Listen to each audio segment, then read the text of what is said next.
Olá, estamos de volta para o restante da consideração, a parte 2 da leitura comentada do artigo da revista Sentinela de fevereiro de 2017, e o artigo tem o tema Como Jeová guia seu povo hoje. Lembrando que essa nossa leitura comentada não visa ofender as testemunhas de Jeová individualmente. Nós queremos apenas oferecer nossos comentários de um ponto de vista cristão, no nosso caso, a segunda linha dos estudantes da Bíblia, que é inclusive o grupo do qual as testemunhas de Jeová saíram. Não queremos atacar ninguém pessoalmente. O que nós abordamos, não vou nem usar o termo ataque, nós abordamos são ideias. Nós abordamos a estrutura das testemunhas de Jeová e as crenças, e não as pessoas, porque sabemos que existem muitas pessoas sinceras entre elas, né? Eu nasci nessa religião, fui criado até os meus 40 e poucos anos, tenho amigos, tenho parentes, né? E pessoas que infelizmente não tenho mais contato. Eu também tive uma experiência, como já disse na parte 1, de 8 anos em Betel, como tradutor e intérprete de membros do corpo governante, e já contribuí para o departamento de redação, de modo que eu entendo até certo ponto como os artigos são elaborados, e a proposta desses vídeos é justamente esse comentário, essa leitura com as nossas observações. Então vamos continuar então a partir do parágrafo 8, que tem o subtópico Essa não é uma obra de homens. O parágrafo 8 diz: a partir de 1870, Russell e alguns outros começaram a fazer um estudo profundo da Bíblia e se esforçaram para restabelecer o verdadeiro cristianismo. Eles queriam ensinar a verdade da Bíblia em vários idiomas. Para ajudar a obra a crescer, em 1884, eles registraram legalmente a Sociedade de Tratados da Torre de Vigia de Sião, dos Estados Unidos, e o irmão Russell era o presidente. Ele estudava muito a Bíblia e não teve medo de mostrar que ensinos como a Trindade e a imortalidade da alma não eram bíblicos. Além disso, ele entendeu que a volta de Cristo seria invisível e que os tempos determinados das nações terminariam em 1914. O irmão Russell não poupou tempo, dinheiro e esforços para ensinar as verdades da Bíblia a outros. Não temos dúvida de que o irmão Russell estava sendo usado por Jeová e Jesus para exercer a liderança naquela época tão importante. Bem, aqui nesse parágrafo nós concordamos com alguns pontos relacionados à importância do irmão Russell nessa obra de restaurar verdades bíblicas. Mas gostaríamos de fazer alguns comentários pertinentes. O primeiro deles está aqui nesta frase marcada: Russell e alguns outros começaram a fazer um estudo profundo da Bíblia. É verdade que o movimento dos estudantes da Bíblia começou com alguns homens, mas é inegável o caráter de liderança do irmão Russell.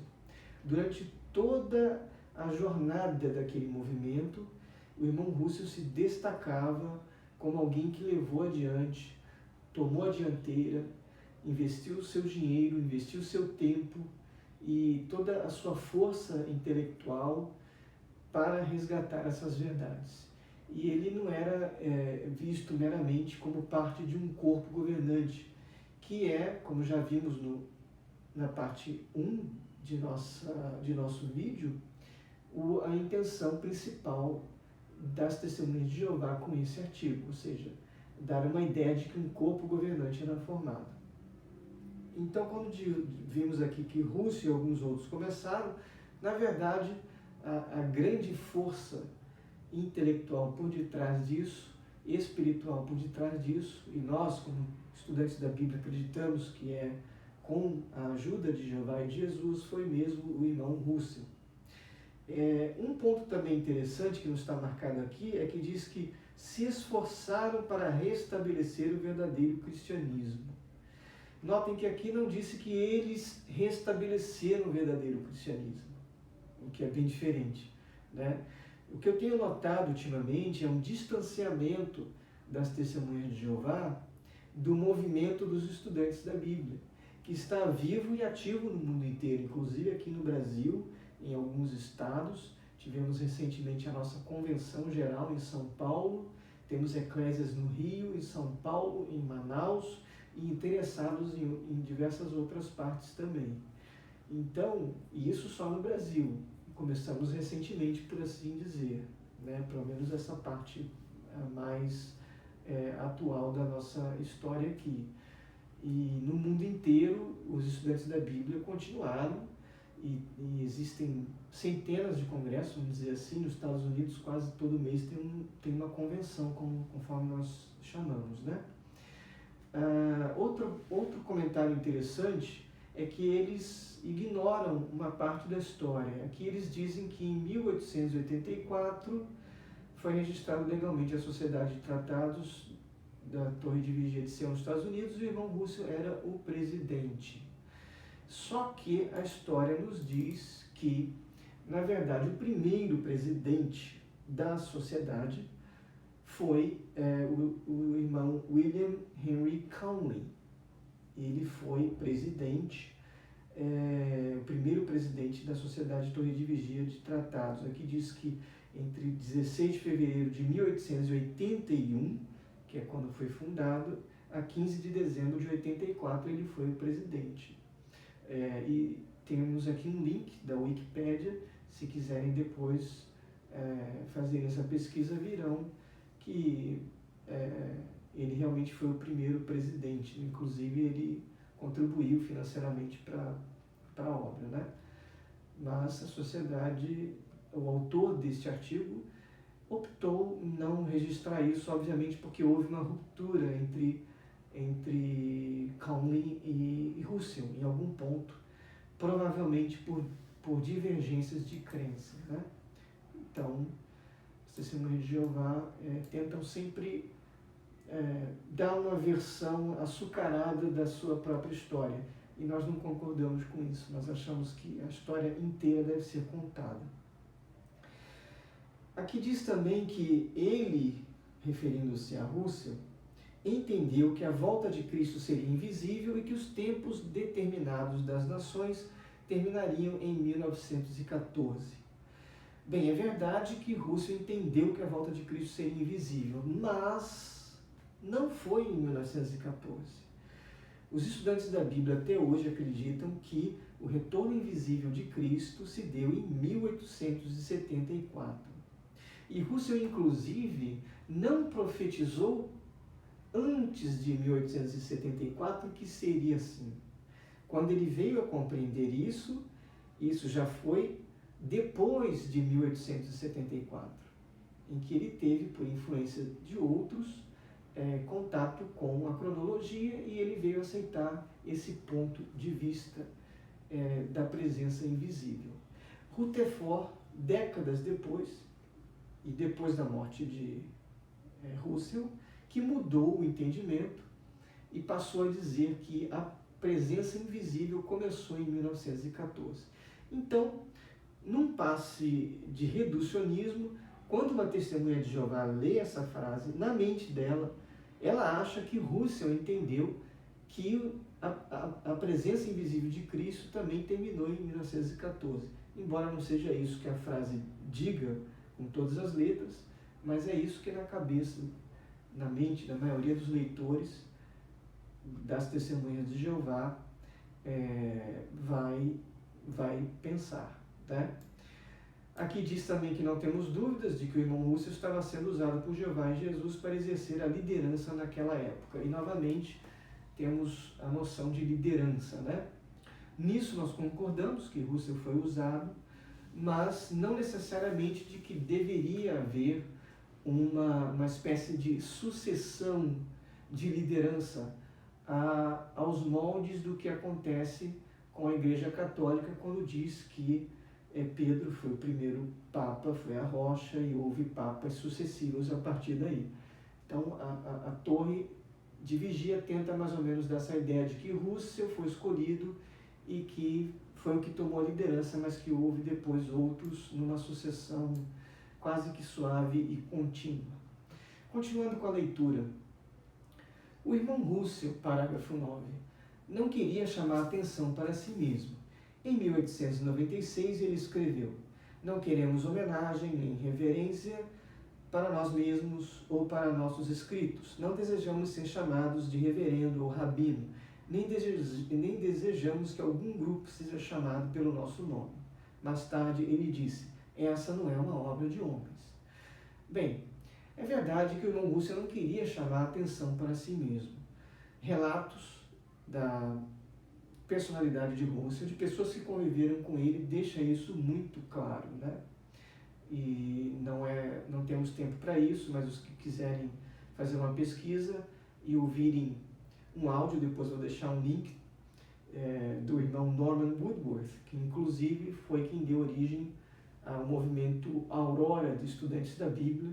Ele conta que o irmão Russell realmente era uma pessoa muito discreta, muito flexível, e ele não queria chamar atenção para si mesmo, né? Mas qual é a intenção desse parágrafo? O que me parece aqui é que as testemunhas de Jeová, novamente, não querem chamar atenção para a Rússia e para os estudantes da Bíblia, né? Como que diz, não devemos ser russelitas. Nas entrelinhas é isso, né? Quando diz, não desejamos que algum grupo seja chamado pelo nosso nome.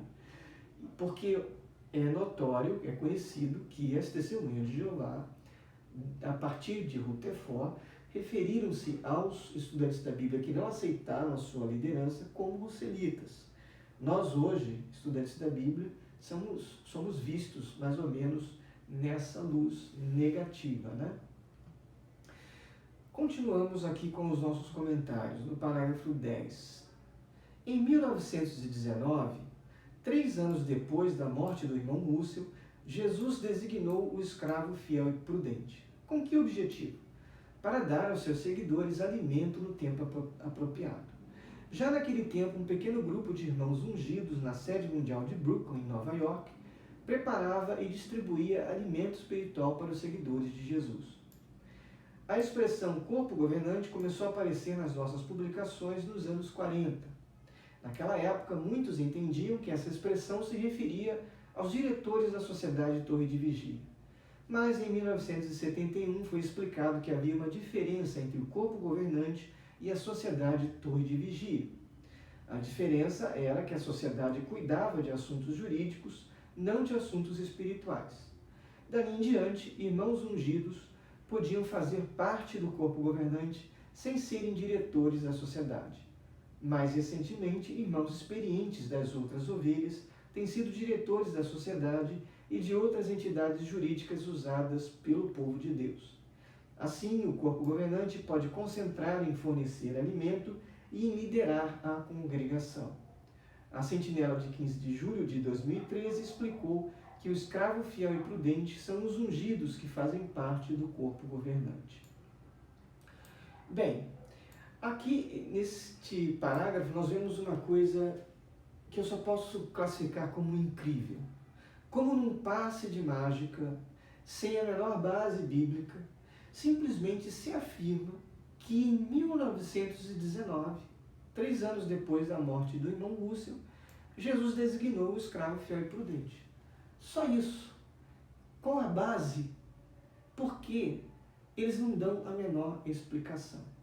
Eles simplesmente afirmam que assim foi e o crente testemunha de Jeová tem que aceitar isso como a verdade inegável. Mas nós podemos dizer, irmãos, que esse tipo de afirmação é no mínimo um pensamento circular. O que é um pensamento circular? Vou dar uma explicação aqui no comentário. Por exemplo, a Torre afirma que Jesus apontou o escravo prudente em 1919. Mas por que nós podemos acreditar nisso? Porque sabemos que isso é verdade. Ora, porque essa matéria veio do escravo, veio da revista Sentinela. Mas por que sabemos que a revista Sentinela ela tem esse peso doutrinário? Ora, porque o escravo foi apontado em 1919. E assim por diante. é um pensamento que é circular, ele se baseia nele mesmo. Eu acredito que isso seja verdade, porque isso foi feito pelo escravo. Mas por que o escravo é verdadeiro? Porque a própria sentinela diz que ele é verdadeiro. Mas como é que eu posso acreditar nisso? Porque a sentinela foi escrita pelo escravo. E assim por diante.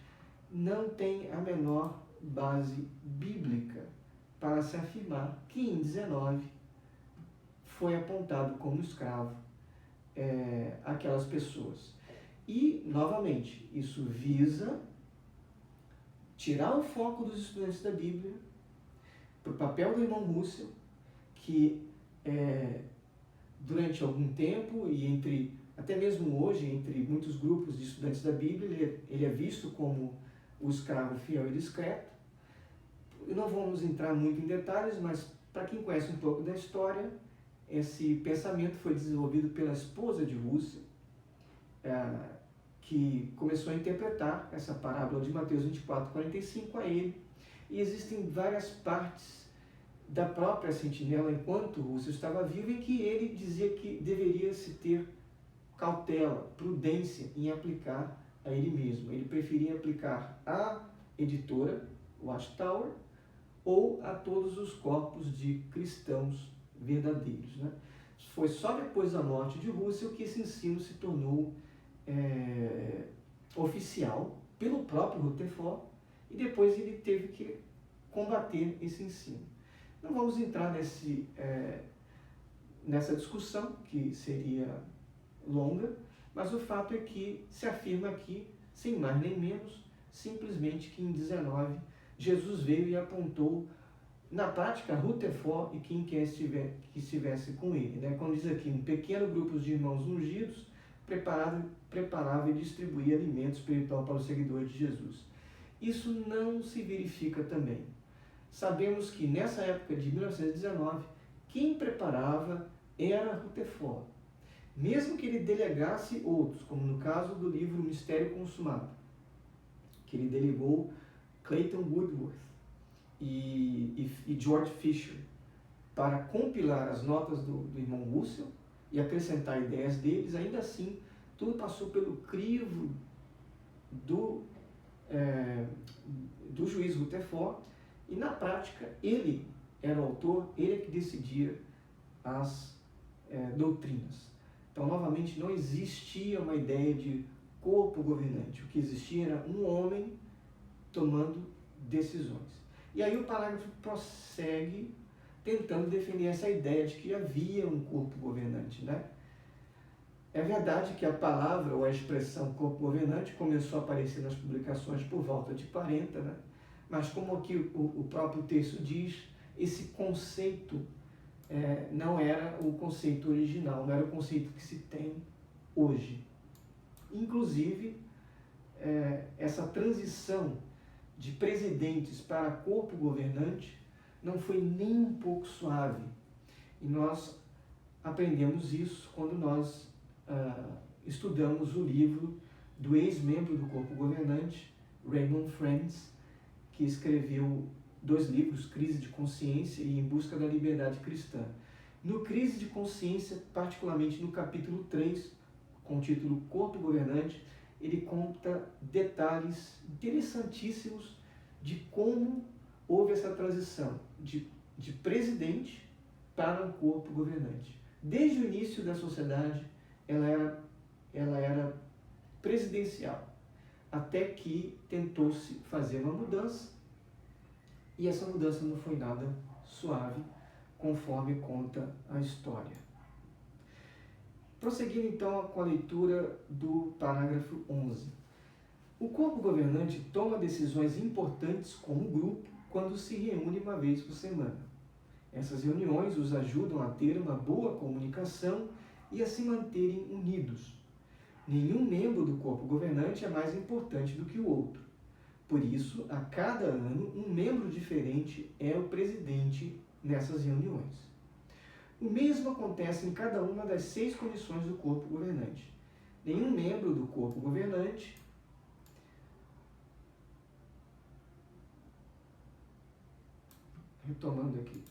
nenhum membro do corpo governante acha que é líder dos seus irmãos.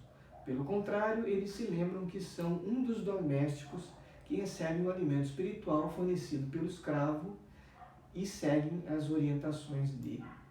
Bem, aqui nós temos uma versão, obviamente, romantizada do que acontece durante essas reuniões do corpo governante. Novamente, o livro Crise de Consciência diz que, pelo menos na época do irmão Raymond, havia muita divergência de opiniões, não havia um aprofundamento bíblico das decisões a serem tomadas, o que era a palavra do dia, as decisões eram tomadas mais pela tradição organizacional do que pelas evidências bíblicas.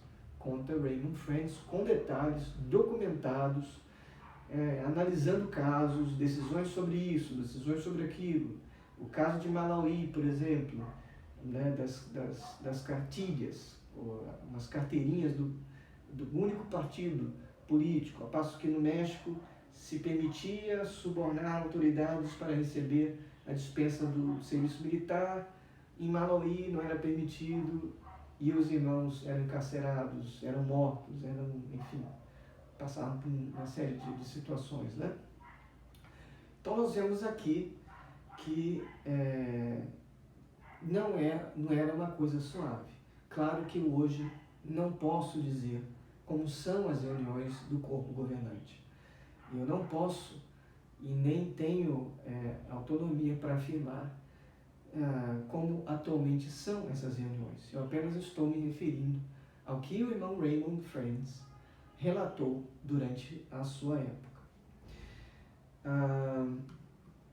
Aqui diz que cada membro diferente participa como presidente das reuniões e realmente é assim que se dá. E temos aqui um conceito também interessante, essa parte final que diz, né, que nenhum membro do corpo governante acha que é líder dos seus irmãos. Pelo contrário, eles se lembram que são um dos domésticos que recebe o alimento espiritual fornecido pelo escravo e segue as orientações dele. Eu acredito que isso deva ser em termos, né? Abertamente, um membro não pode, obviamente, ir contra o que o corpo decide. Mas, e novamente me baseando no que o livro de Raymond, Crise de Consciência, diz, houve casos de irmãos darem discursos com informações contrárias à decisão oficial, né, do chamado corpo governante, né? E não me admiraria se houvesse coisas assim também, né? Eu, pelo menos, já ouvi um discurso de certo irmão do corpo governante falando sobre o que aconteceria no Armagedon, com alguns detalhes diferentes do ensino padrão das Testemunhas de Jeová. Eu tenho isso em vídeo, né? Então, seria uma interpretação individual daquele irmão? Seria algo que já estão comentando e que um dia vai ser adotado pelo grupo? Não sei dizer.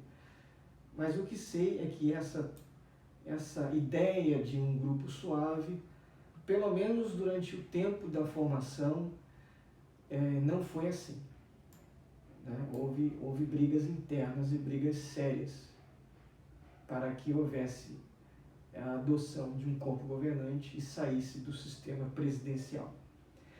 Aí nós chegamos ao subtítulo Quem é realmente o escravo fiel e prudente, anteriormente chamado de escravo fiel e discreto. O parágrafo 12 diz: o corpo governante não recebe revelações da parte de Deus nem é perfeito. Por isso, ele pode cometer erros ao explicar assuntos da Bíblia ou ao dar orientações. Tanto é que no índice encontramos o assunto esclarecimento de crenças, com uma lista de ajustes em nosso entendimento da Bíblia desde 1870. Na verdade, Jesus não disse que o escravo ia dar alimento espiritual perfeito. Então, como podemos saber a resposta da pergunta de Jesus, quem é realmente o escravo fiel e prudente? Que provas temos de que o corpo governante é o escravo fiel? Vimos 3 ajudas que o corpo governante tinha no tempo dos apóstolos para liderar o povo de Deus.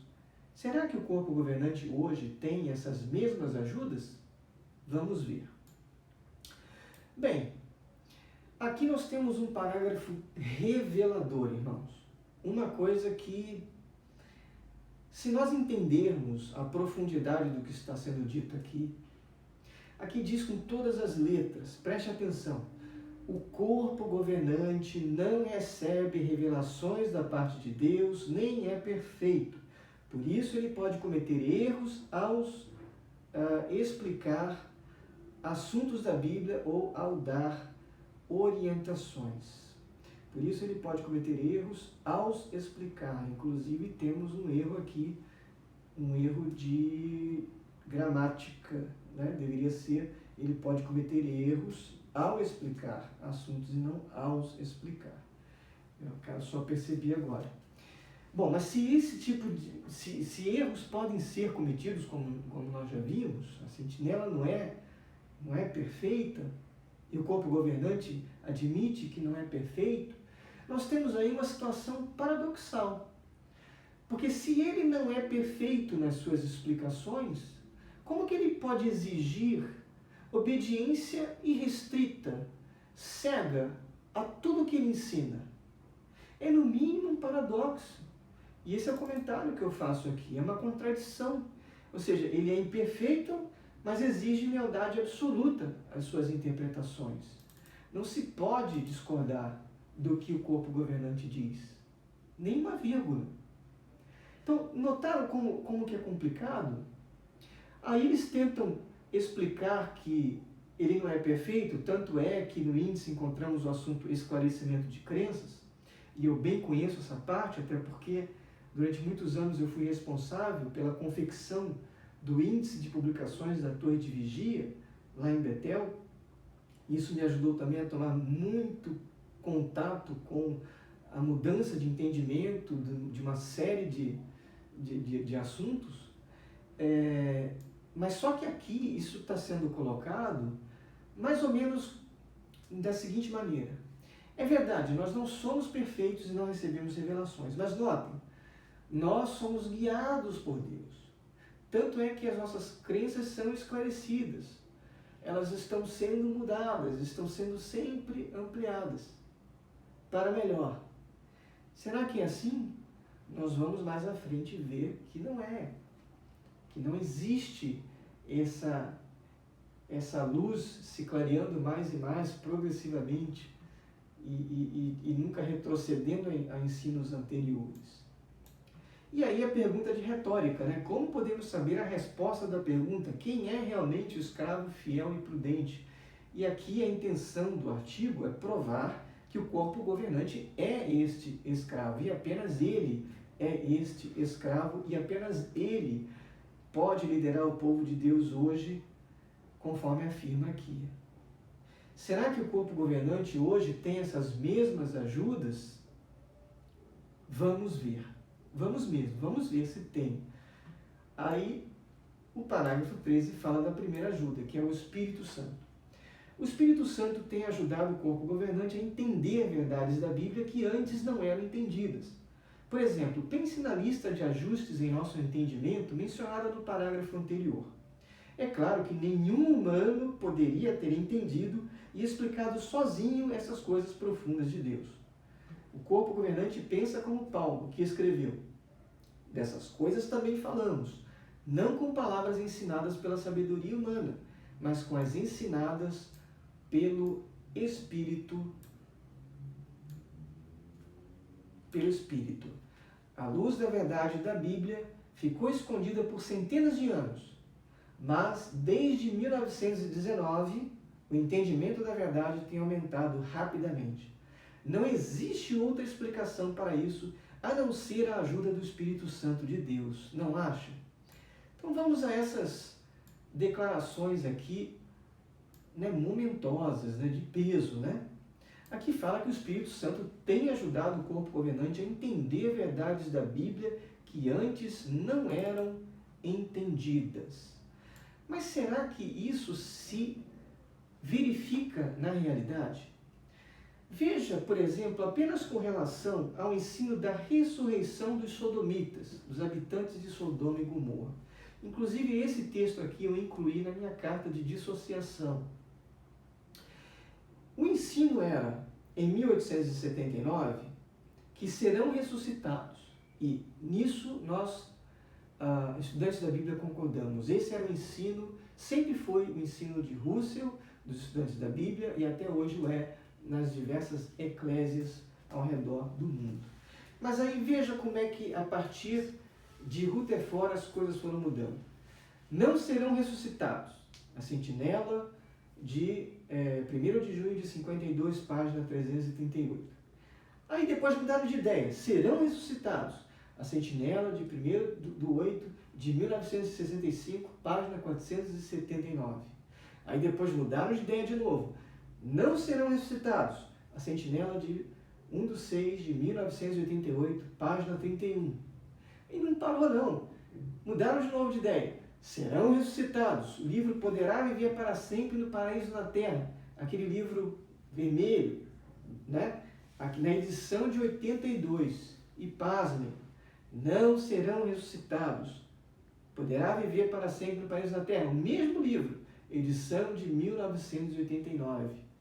Já houve casos em que uma pessoa estava estudando, e isso relatou a minha esposa. Ela estava estudando com uma pessoa, o livro da pessoa dizia que seriam ressuscitados, o livro dela dizia que não seriam ressuscitados. Olha que contradição. Eu me lembro que, enquanto eu cuidava do índice, eu descobri que no Perspicaz, em inglês, dizia que eles seriam ressuscitados. E o Perspicaz, em português, que foi lançado depois do ajuste de entendimento, diziam que eles não seriam ressuscitados. E como eu tinha que fazer a sincronização dos artigos, quando vocês abrem lá a Watchtower e digitam alguma coisa, e tem um trechinho lá, e sincroniza com aquele trecho numa Watchtower de outro idioma, parte do trabalho que eu fazia era colocar o que eles chamam de markups, no início da frase, no final da frase, né? Correspondente. E assim, por meio do Maps, as informações eram alinhadas. Eu tive dificuldades ali, porque não tinha como alinhar o que o inglês dizia com o que o português dizia. Isso perdurou por algum tempo, irmãos. Quem tem os CDs mais antigos, talvez consigam verificar isso. Parece que já foi corrigido na edição em inglês. Eu não tenho certeza. Vocês podem verificar depois se foi corrigido ou não. Mas, enquanto eu estava trabalhando lá, havia essa discrepância. Então, voltamos à afirmação. O Espírito Santo tem ajudado o corpo governante a entender verdades da Bíblia que antes não eram entendidas. Se verifica nesse caso?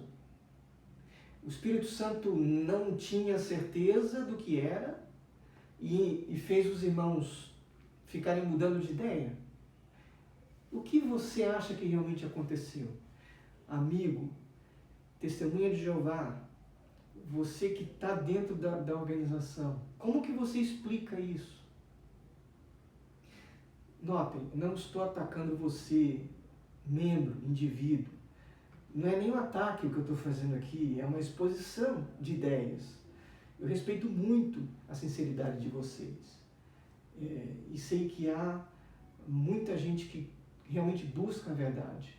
Há pessoas que que entenderam mais a verdade, que estão unidas a Jesus Cristo e não a homens, mas na sua grande maioria eu acredito que vocês estão sendo enganados. Me desculpe, mas é o que se verifica. Continua dizendo aqui, olha, é claro que nenhum humano poderia ter entendido e explicado sozinho essas coisas profundas de Deus. Frase forte. Nenhum humano poderia ter entendido e explicado sozinho essas coisas profundas de Deus. Será que se verifica na realidade? Olha que caso interessantíssimo e revelador. Com relação ao entendimento da fera ser a Liga das Nações, que foi para o abismo e que depois saiu como a ONU. As testemunhas de Jeová trompeteiam isso como sendo uma profecia confirmada. Tanto é que o livro Clímax de Revelação, no capítulo 34, nas páginas 246 a 248, parágrafos 4 a 5, debaixo do subtópico Solucionado um espantoso mistério, diz assim: quanta luz lançou o discurso Paz pode durar sobre a profecia, identificando claramente a fera cor de escarlate de Revelação 17.3 como a Liga das Nações, Nathan Homer Nor passou a considerar a carreira tormentosa dela, da Liga das Nações, por volta de 1942 já ficara extinta, nem antes disso, nem numa data posterior. Mas bem naquele tempo crítico, notem a frase, amigos, Jeová interpretou ao seu povo a plena profundidade do significado da visão.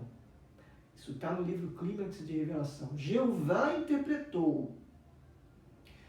E o parágrafo continua. Na Assembleia Teocrática do Novo Mundo, N.H. Nor podia declarar, em harmonia com a profecia, que a fera não é. Ele fez então a pergunta, permanecerá a liga na cova? Citando a Revelação 17.8, ele respondeu, a Associação das Nações Mundiais se tornará a levantar. E assim veio a ser, em vindicação da palavra profética de Jeová. Termos fortes, irmãos e amigos. Agora eu pergunto, quem interpretou primeiro a identidade da fera? Preste atenção no que eu vou dizer agora. Essa revelação é um dado interessante que eu vou revelar para vocês.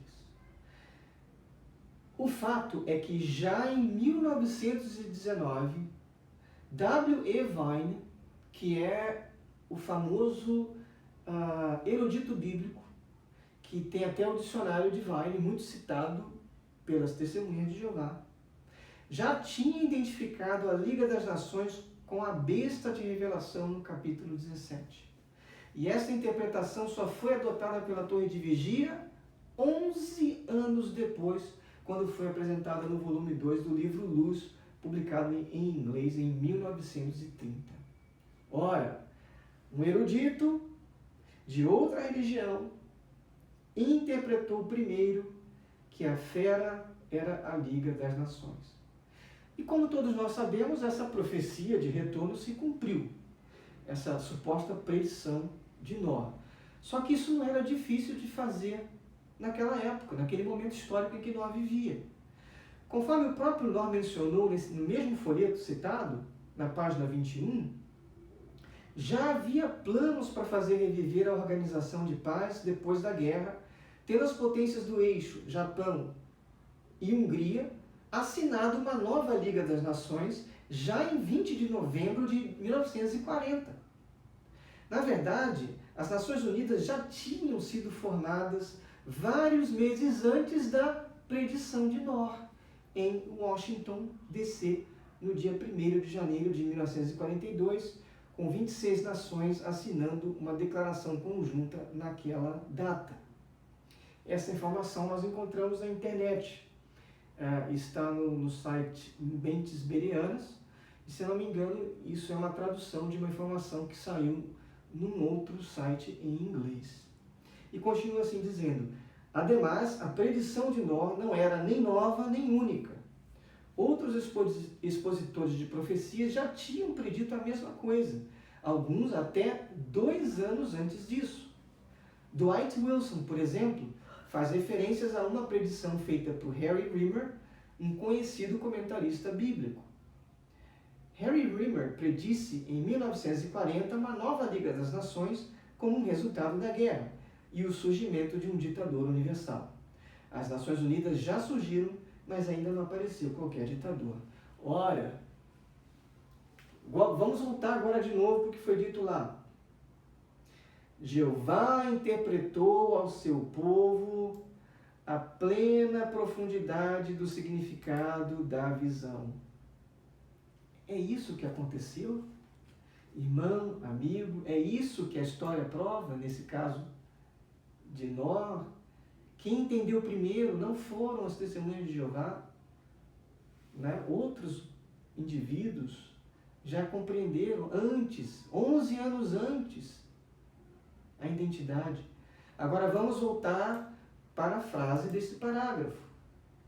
É claro que nenhum humano poderia ter entendido e explicado sozinho essas coisas profundas de Deus. É verdade essa frase? À luz do que acabamos de dizer, é verdade essa frase?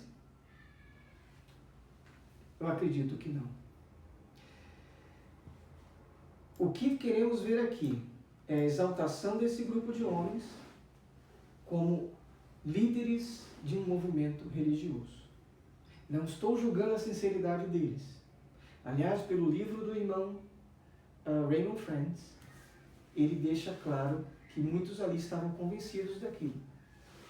Ele não atribui desonestidade intelectual a essas pessoas. E aqui temos o corpo governante atual, e daqui eu conheci pessoalmente muitos, como Stephen Lett, Loesch, Jackson, Geoffrey Jackson, e este, que eu me esqueci o nome, Swain. Bem, essa é a realidade das testemunhas de Jeová. O parágrafo também diz: a luz da verdade da Bíblia ficou escondida por centenas de anos, mas desde 1919 o entendimento da verdade tem aumentado rapidamente. Não existe outra explicação para isso, a não ser a ajuda do Espírito Santo de Deus. Não acha? Não. Honestamente, eu não acho. Eu não acho pelo que já foi dito. E também aponto para o fato de que aqui diz que a luz da verdade ficou escondida por centenas de anos, mas desde 1919, ou seja, ignorou toda a obra do irmão Russell e dos estudantes da Bíblia, obra que até hoje está sendo feita. Num passe de mágica, a verdade ela aparece em 19 e se ignora toda a obra, não apenas de Russell, mas dos diversos expositores bíblicos que defenderam verdades importantes. E, acima de tudo, a importância da Bíblia Sagrada, que é o grande farol de verdades espirituais que tem sido preservada durante todos esses séculos, todos esses milênios, como sendo, ela sim, o meio físico pelo qual a verdade foi depositada, onde a verdade foi depositada. Então, eu acredito que existem outras explicações, sim. Não que eu não ache que Deus não use pessoas, eu acho que use sim, usa grupos, usa indivíduos para trazer à luz verdades. Mas esse exclusivismo do corpo governante e das testemunhas de Jeová em particular não é bíblico, não concordo. Parágrafo 14 fala de anjos. O corpo governante hoje tem a enorme tarefa de cuidar da obra de pregação feita por mais de 8 milhões de publicadores no mundo inteiro. Por que esse trabalho tem dado tão certo? Porque, entre outras coisas, os anjos estão ajudando. Em muitos casos, uma pessoa tinha acabado de orar pedindo a ajuda de Deus quando os publicadores falaram com ela. Em alguns países existe forte oposição à nossa obra. Mesmo assim, a obra de pregação e de fazer discípulos continua crescendo no mundo todo. Isso só é possível com a ajuda que Deus nos dá por meio de anjos. Bem, por essa frase aqui, então, eu sou obrigado a concluir que os adventistas, que, por exemplo, têm 19.126.438 membros, segundo o site deles, dados de 2015, também foram ajudados por anjos. Aliás, uma das interpretações deles é que os 3 anjos do Apocalipse, que estão declarando as boas novas, se cumprem na religião dos adventistas. Ou eu também teria que admitir que os mormons, que têm 15.634.199 membros, segundo também estatísticas deles, tiveram a ajuda de anjos. Note, eles tentam substanciar ou sustentar essa afirmação dizendo que uma pessoa tinha acabado de orar pedindo a ajuda de Deus quando os publicadores falaram com ela. Ora, esse tipo de experiência acontece em diversos outros grupos religiosos também. Na verdade, já aconteceu comigo, enquanto eu estava divulgando as boas novas, sendo um estudante da Bíblia. Em certa ocasião, eu tinha em minhas mãos o tratado Quando uma Pessoa Morre. É um livreto nosso, que fala que não existe o inferno, que a morte é um sono e que as pessoas vão ser ressuscitadas. Eu saí de casa fazendo uma oração ao Pai Celestial, pedindo que eu entregasse esse tratado a uma pessoa que realmente precisasse saber a resposta àquelas questões. Eu não faço panfletagem. Eu tento entregar, tento usar de bom senso ao distribuir literatura bíblica.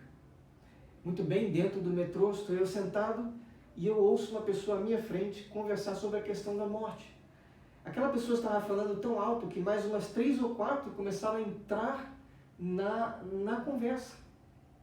E a questão era exatamente essa: o que acontece quando nós morremos? Ninguém voltou para dizer. E o que será que acontece? E eu gostaria de saber essa resposta. Eu que estava sentado de frente para a pessoa, eu disse para ela: com licença, eu posso interromper a conversa de vocês? Vocês não vão acreditar. Eu tenho aqui no meu bolso esse folheto que fala Quando uma Pessoa Morre. Ele trata exatamente desse assunto. Você acredita, meu amigo, que quando eu saí de casa eu fiz uma oração a Deus, pedindo para que eu entregasse isso a alguém que quisesse saber a resposta? Na mesma hora a pessoa disse: meu Deus, eu quero saber essa resposta. Olha, eu estou todo arrepiado. Ele falou assim para mim. E aí eu dei o tratado para ele e aproveitei e falei um pouco das boas novas para aquelas pessoas que estavam ali. E todo mundo dizia assim: eu não acredito. Isso não foi combinado? Não, não foi combinado. Então eu acredito que os anjos estão ajudando a que verdades sejam divulgadas. Eu acredito, sim. Mas as testemunhas de Jeová não podem dizer que só elas contam com a ajuda de anjos. Elas não têm essa exclusividade que elas alegam ter. Continuando com a nossa análise, parágrafo 15. Palavra de Deus. O corpo governante é guiado pela palavra de Deus. Veja o que aconteceu em 1973. A sentinela de 1º de dezembro de 1973 perguntou se quem fuma pode se batizar. O artigo mostrou que, de acordo com a Bíblia, a resposta é não. Com base em vários textos bíblicos, o artigo explicou que por que um cristão que não parasse de fumar seria desassociado. Disse também que essa decisão era realmente de Deus, por intermédio de sua palavra escrita. Será que alguma outra religião está disposta a seguir a palavra de Deus, mesmo quando isso é um grande desafio para alguns dos seus membros? Recentemente, um livro sobre religiões dos Estados Unidos disse: líderes de religiões cristãs muitas vezes mudam seus ensinos para combinar com as crenças e as opiniões dos seus membros e da sociedade em geral. O corpo governante não é guiado pelo que é popular no mundo, mas pela palavra de Deus. Se é assim, quem realmente está liderando o povo de Deus hoje? Só pode ser Deus. Bom, então vamos aos nossos comentários nesse parágrafo. O parágrafo fala sobre a decisão de proibir o fumo e diz que foi tomada em 73 e isso mostra que só pode ter sido por influência de Deus. Mas olha só que interessante, qual era a posição dos estudantes da Bíblia, grupo do qual eu sou membro, a respeito do fumo. Olha o que a Torre de Vigia de Sião, de 1º de fevereiro de 1912, na página 63, dizia sobre esse assunto. O tema é: o que constitui imundícia da carne e espírito? E ali diz, o apóstolo aqui diz que devemos nos purificar da imundícia da carne e devemos julgar o que poderiam ser hábitos imundos ou de hábitos que temos que depois poderíamos considerar imundos, impuros, indesejáveis. O mais rapidamente possível, após chegarmos a identificar tais hábitos, nós, quais novas criaturas, procuraremos expurgá-los, erradicá-los, removê-los. Às vezes, a impureza da carne é manifestada pela impureza das mãos, impureza dos dentes, etc. A partir do momento em que o Espírito Santo começa a operar, o povo do Senhor quer que seus corpos sejam literalmente lavados. Eles querem suas mãos limpas, eles querem seus dentes limpos. Novamente, a impureza da carne pode ser na forma de se esfregar rapé no nariz, por exemplo. Isso não seria tão ruim quanto a mastigação do tabaco? Não tão imunda como fumar tabaco, notaram? A mesma pessoa, em momentos diferentes em sua experiência, pode ter diferentes concepções sobre esse assunto, mas, como vimos, devemos corrigir esses hábitos. Mas, acima de tudo, o povo do Senhor deseja pureza em suas partes interiores. E o apóstolo diz que devemos nos purificar da imundícia do espírito. Então, note, desde 1912 essas práticas eram condenadas, assim como o excesso no beber, o uso de drogas, a imundícia ou imundície do corpo, né? A pessoa que não cuida da higiene. Como é que então descambou para aceitar isso? O que se verifica é que com a gestão de Rutherford muita coisa foi mudada e princípios que se tinham como nobres, dignos da nova criatura, foram abandonados, foram relaxados. Esses novos são Jonadabes, eles não são ungidos, eles ainda têm que se purificar. E daí o fumo era aceitável. Aí eu volto a perguntar, será que essa mudança em 73 indica que foi pela palavra de Deus ou influência de Deus que eles mudaram isso? Mas se foi, por que então que eles deixaram de ensinar essas coisas? Outra pergunta, não provaria muito mais então que os estudantes da Bíblia já tinham a influência de Deus desde 1912? E vou dizer mais, não são apenas as testemunhas de Jeová que condenam essas coisas. É verdade que há religiões cristãs, ou ditas cristãs, que acabaram se moldando ao mundo.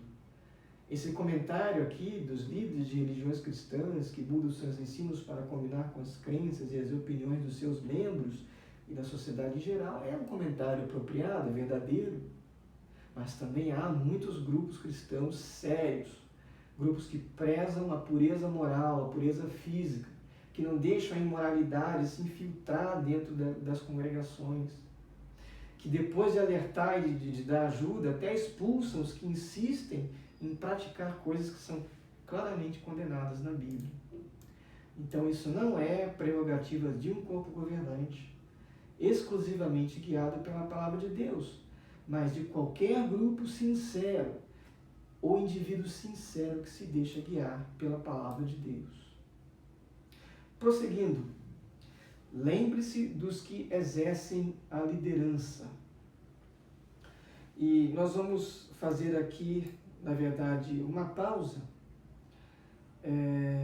para continuarmos depois com a consideração desses parágrafos finais. Vocês que nos acompanharam até agora, muito obrigado novamente pela sua atenção e daqui a pouco nós iremos com a terceira parte e a parte final dessa nossa leitura comentada do artigo de A Sentinela de fevereiro de 2017. Um grande abraço para você.